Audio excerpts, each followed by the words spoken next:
네, 여러분, 안녕하십니까?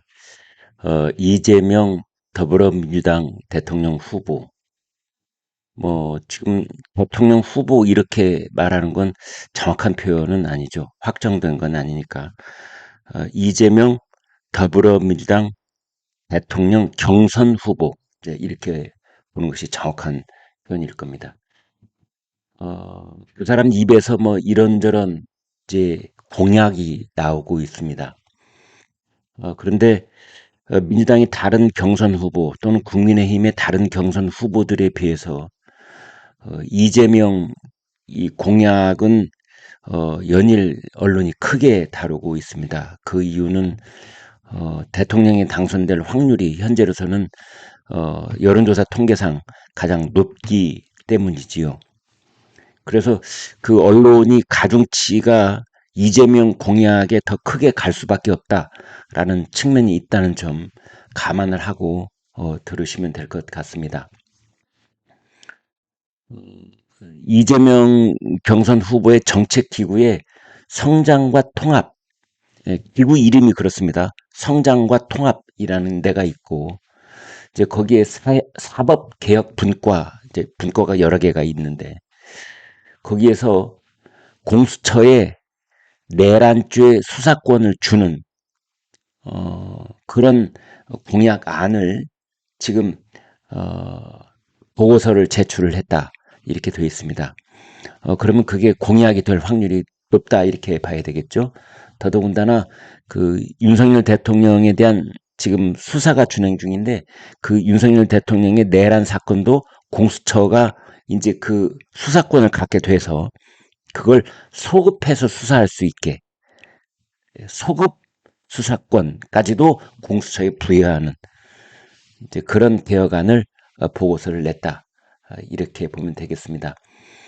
이것은 그 이재명 경선 후보가 이미 이 공수처를 강화하겠다. 이렇게 직접 본인의 입으로 발언을 한 적도 있는데 거기에 대해서 이제 싱크탱크가 거기에 상응하는 그런 공약을 만들어서 이제 보고를 했다. 이제 이런 내용입니다.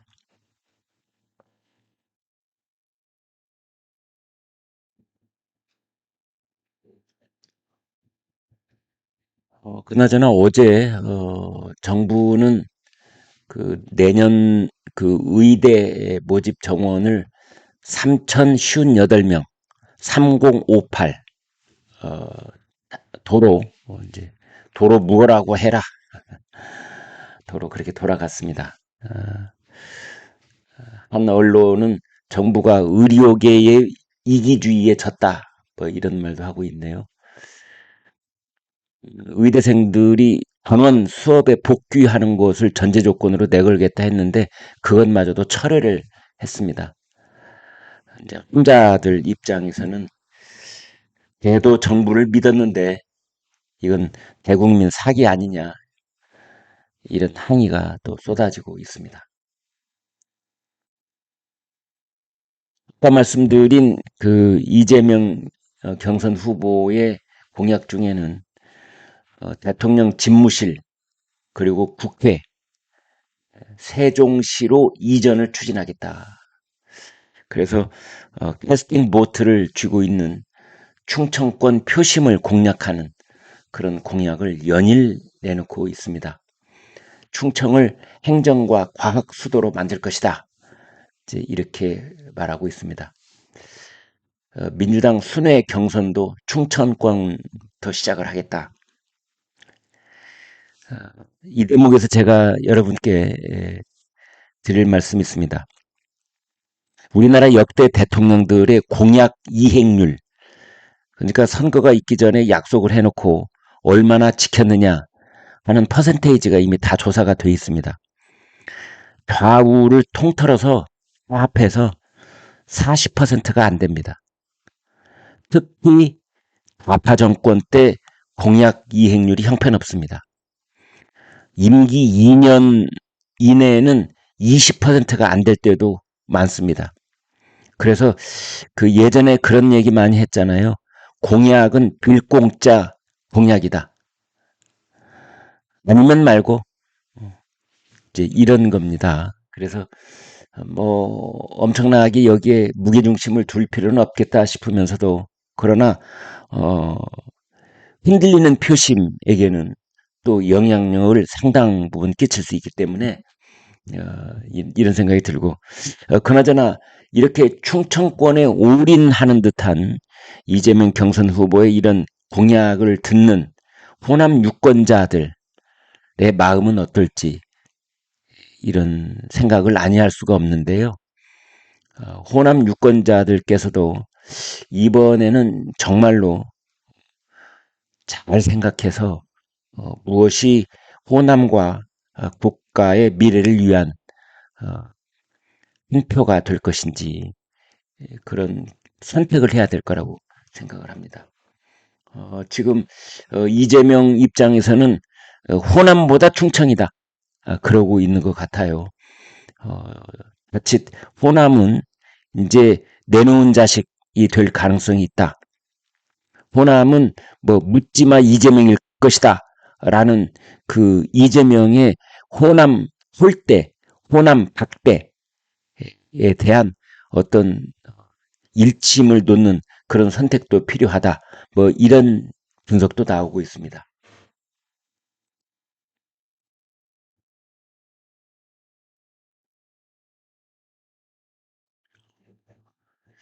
한덕수 대행에 대해서 뭐 이런저런 분석이 나오고 있는데 한덕수 대통령 권한 대행 국무총리가 출마하느냐 안 하느냐 그런데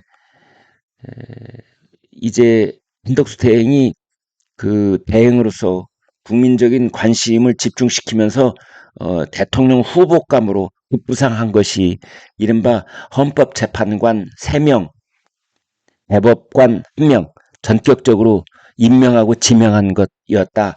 그 중에서도 이제 헌법재판관 이완규 법제처장, 그 다음에 함상훈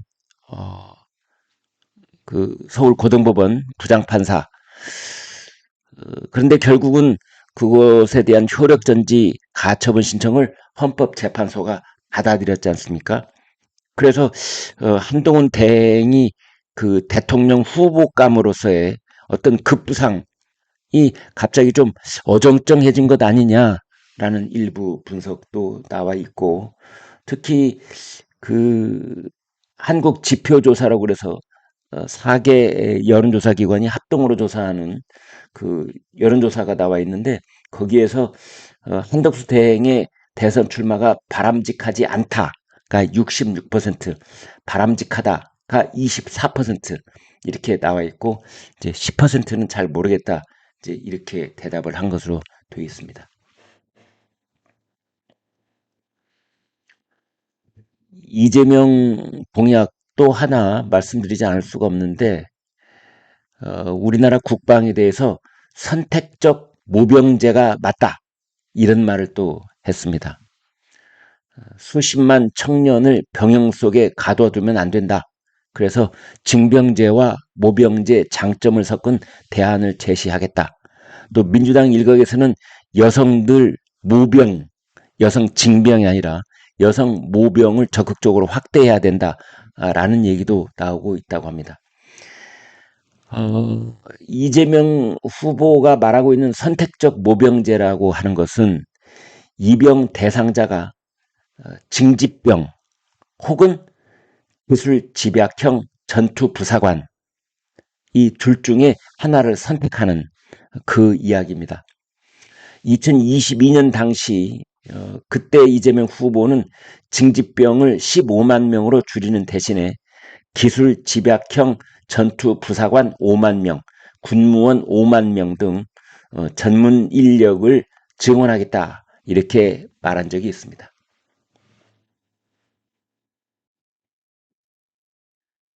국민의힘 그 대선 후보 8명으로 이제 결정이 됐는데 A조, B조 이렇게 조를 나눴습니다. 그런데 이 B조, A조 말고 B조에 나경원, 한동훈, 그 다음에 홍준표 이렇게 세 사람이 속하게 됐는데요. 그래서 그 B조, 이 1차 토론 B조를 죽음의 조다. 여기가 가장 뜨거운 논쟁이 오고 갈 수 있다. 이제 이렇게들 보고 있습니다. 특히 그 윤석열 대통령 탄핵에 대해서 그 한동훈 전 대표하고 나머지 세 사람, 이철우 경북지사, 나경원 의원, 홍준표 전 대구시장, 이 세 사람의 입장이 이제 크게 엇갈려 있었기 때문에 한동훈 전 대표 측에서는 3대1 게임이다. 가장 뜨거운 설전이 오갈 것이다. 이렇게들 보고 있습니다. 이 죽음의 조 B조의 토론은 이번 일요일 날 오후 2시에 있습니다.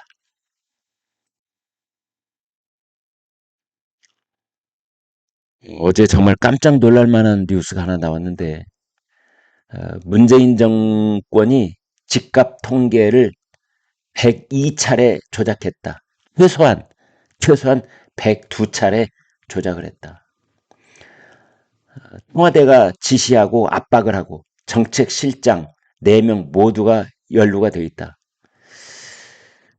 조작 통계로 재건축 환수금 부과 1조 소송 가능성이 있다.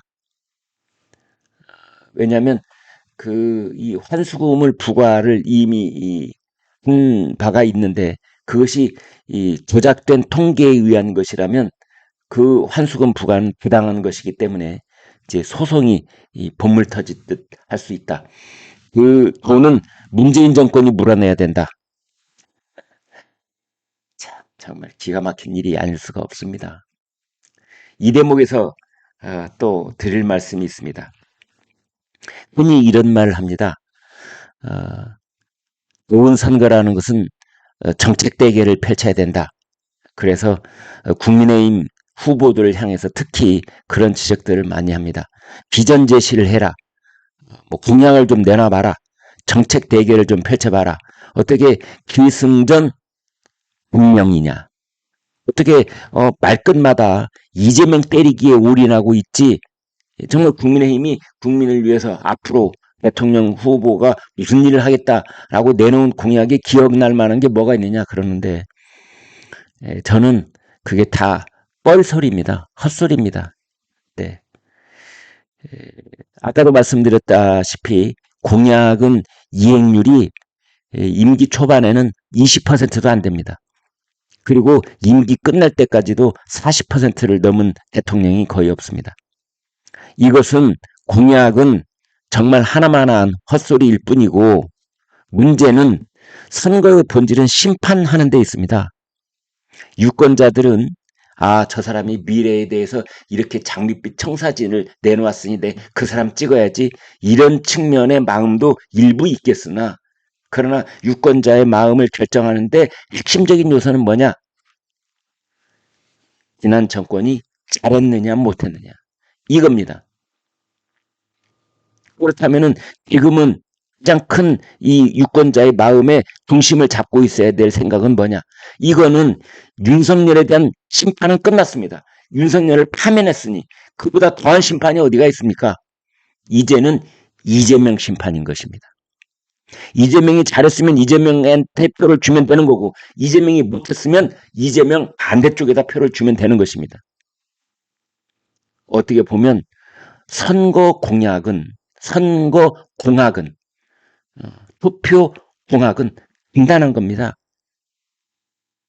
정치인들이 정치 분석가가 아무리 말을 복잡하게 하고 뭐 이렇게 저렇게 온갖 무지개 빛깔로 꾸며서 말을 한다는 거 다 필요 없습니다.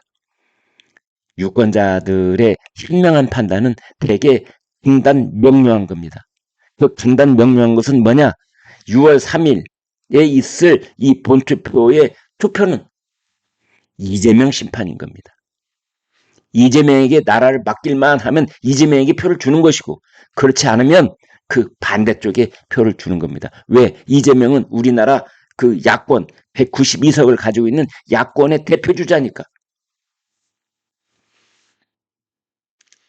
그래서 집값 통계 102차례 조작을 했다.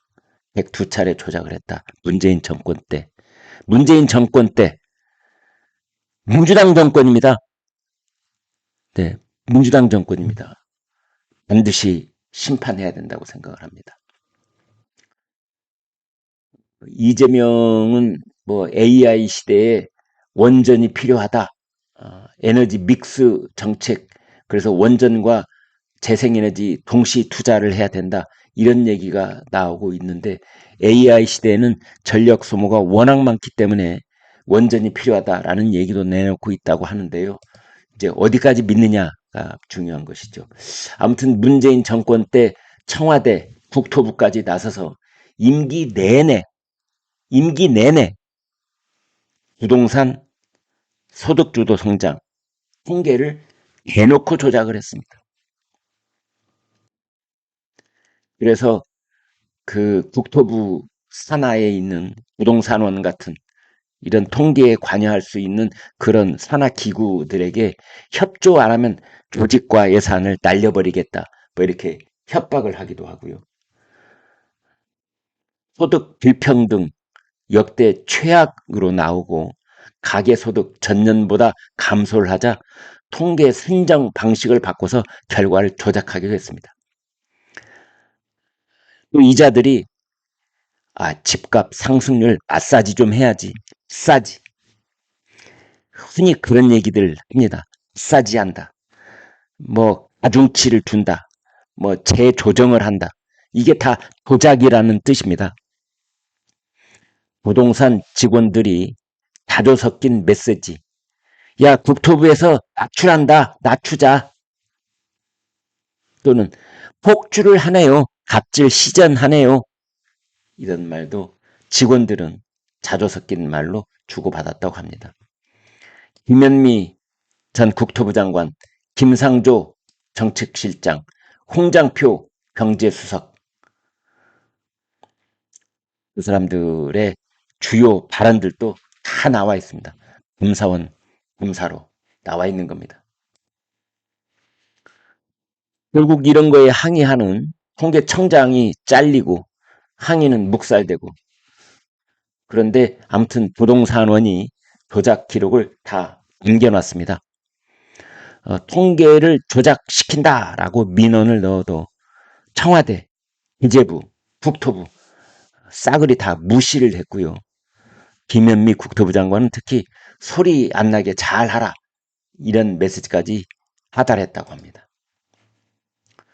그런데 부동산 통계는 정부 쪽 기구만 내놓는 것이 아니라 민간 기구도 있습니다. 예를 들면 KB 부동산 통계가 있잖아요.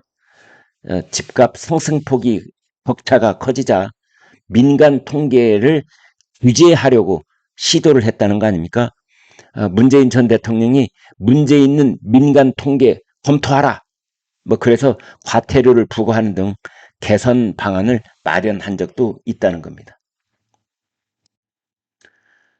범죄입니다. 아무튼 지금 문재인 정권과 관련해서 임사, 수사, 재판 10여 건이 아직 진행 중입니다. 부동산 등 국가 통계 조작 사건, 문재인 전 대통령 전 사위 서창호 특혜 채용 사건, 원전 경제성 조작 사건, 서해 공무원 피격 사건 은폐 의혹, 사드 기밀 누설 의혹, 탈북 어민 강제 북송 사건, 울산시장 선거 개입 사건.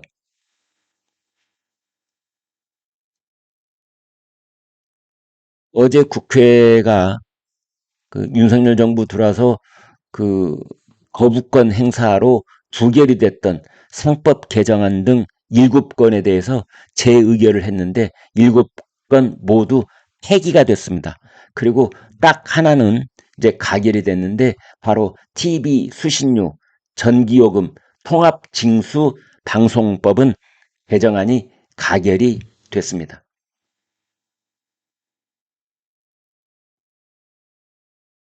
네, 여기까지 보겠습니다. 여러분 고맙습니다.